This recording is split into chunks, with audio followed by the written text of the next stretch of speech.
Subscribe کیجئے ہمارے دعوت اسلام چینل کو اور بیل آئیکن کو دبائیے تاکہ جو بھی لیٹسٹ اسلامک ویڈیوز ہمارے چینل پر اپلوڈ ہوں سب سے پہلے آپ کے پاس پہنچیں، اور یہ سب بالکل فری ہے۔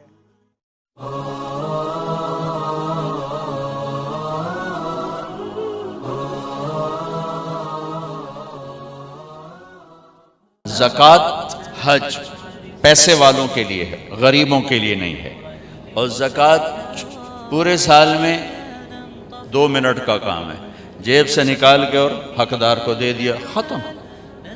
یہ 15-20 دن کا حج کر کے ساری زندگی کی چھٹی، سال میں 1 دفعہ روزے 1 مہینہ، اور نماز 5 دفعہ۔ نماز میں معافی کوئی نہیں، باقی ہر چیز میں اللہ تعالیٰ نے گنجائش رکھی ہے۔ زکوٰۃ آج فرض ہوئی ہے، 1 مہینے بعد دے دو، ایک سال کے اندر جب دے دو۔ اس سال حج فرض ہو گیا ہے، زندگی میں کسی وقت کر لو، روزے میں بیمار ہو گئے ہو بعد میں رکھ لو، صرف ایک نماز میں اللہ نے کہا کہ یہ چھٹی نہیں ہے، اسے ہر حال میں ادا کرنا ہے، اس کی معافی نہیں۔ اس کو اللہ نے مضبوطی سے بیان فرمایا، اقیموا الصلاۃ وآتوا الزکاۃ، اقیموا الصلاۃ وآتوا الزکاۃ، 10 دفعہ قرآن میں آیا ہے، نماز پڑھو زکوٰۃ دو، نماز پڑھو زکوٰۃ دو۔ لیکن 5 وقت کا کام ہے نا، 24 گھنٹے کا کام تو نہیں ہے۔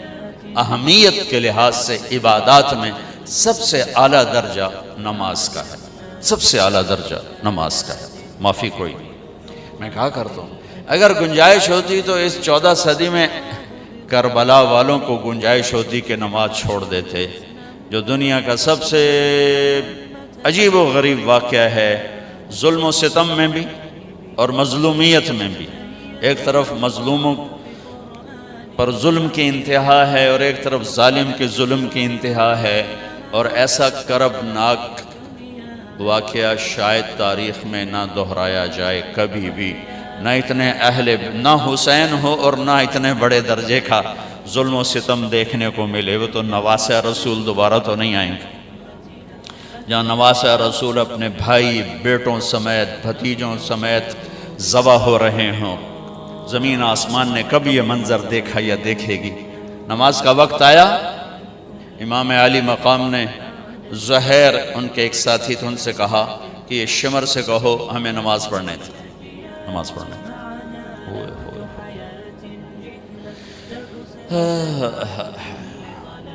میں یوں کہتا ہوں اگر یہ قافلہ نماز نہ بھی پڑھتا تو ان کی جنت کا فیصلہ ہو چکا تھا۔ یہ تو بالکل موت کے کنارے پر کھڑے تھے اور لہو لہان تھے سارے قافلے والے۔ انہوں نے آگے جا کر شمر سے کہا نماز پڑھنے دو، انہوں نے کہا ہم نہیں پڑھنے دیں گے، نماز میں بھی ہماری تلوار چلے گی۔ تو انہوں نے واپس آ کر بتلایا کہ وہ راضی نہیں ہے۔ تو آپ نے کہا ٹھیک ہے، آدھے نماز پڑھو آدھے جنگ کرو، نماز نہیں چھوڑی، آدھے نماز پڑھو آدھے جنگ۔ ہمارے کتنے دوست ہیں اچھے نماز ہو جی، میٹنگ چل رہی تھی اس لیے نماز چھوٹ گئی، قضا پڑھ لواں گے، پیچھے پڑھ لواں گے، میٹنگ چل رہی تھی نماز چھوٹ گئی۔ کربلا سے بڑا واقعہ انسانی تاریخ میں نہیں آئے گا، نماز نہیں چھوڑی، نہیں چھوڑی۔ آدھوں نے نماز پڑھی آدھوں نے جنگ کی، پھر انہوں نے نماز پڑھی اور انہوں نے جنگ کی، اور عصر سے پہلے سب کے سر کٹ کے نیزوں پہ چڑھ چکے تھے۔ اور یہ وہ شہزادے تھے جن کو اللہ کے نبی نے کہا حسن اور حسین جنت کے نوجوانوں کے سردار، اور ان کو یہ سرداری اس شہادت کی وجہ سے نہیں مل رہی، ابھی ماں کی گود میں دودھ پیتے تھے جب اللہ کے نبی نے کہہ دیا تھا حسن اور حسین جنت کے نوجوانوں کے سردار ہیں، جن کے نام اللہ نے تجویز کیے۔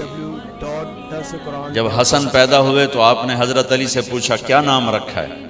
ان کا جی حرب کہتے ہیں لڑاکا۔ آپ نے کہا نہیں اس کا نام ہے حسن۔ پھر حسین پیدا ہوئے، آپ نے کہا کیا نام رکھا ہے؟ کہا جی حرب، کا نہیں اس کا نام ہے حسین۔ پھر آپ نے فرمایا کہ اللہ نے یہ 2 نام میرے بچوں کے لیے رکھے ہوئے تھے، آج تک کسی کو یہ نام نہیں دیے گئے، پہلی دفعہ میری اولاد کو دیے جا رہے ہیں، حسن اور حسین جنت کے نوجوانوں کے سردار، اور عین شہادت کے وقت میں نماز نہیں چھوڑی، تو آپ لوگ میٹنگ کی وجہ سے نماز کیسے چھوڑ سکتے؟ یا میں میٹنگ کی وجہ سے نماز کیسے چھوڑ سکتے؟ یا ہماری مستورات گھر کے کام کاج کی وجہ سے نماز کیسے چھوڑ سکتے؟ یہ ایک ایسی چیز ہے جس میں اللہ نے کوئی گنجائش نہیں رکھی، اور ایسی نماز 14 صدی میں شاید ہی کسی نے پڑھی ہو جیسی اس قافلے نے پڑھ کے اللہ کو دکھا دی کہ زیر خنجر بھی یہ پیغام سنایا۔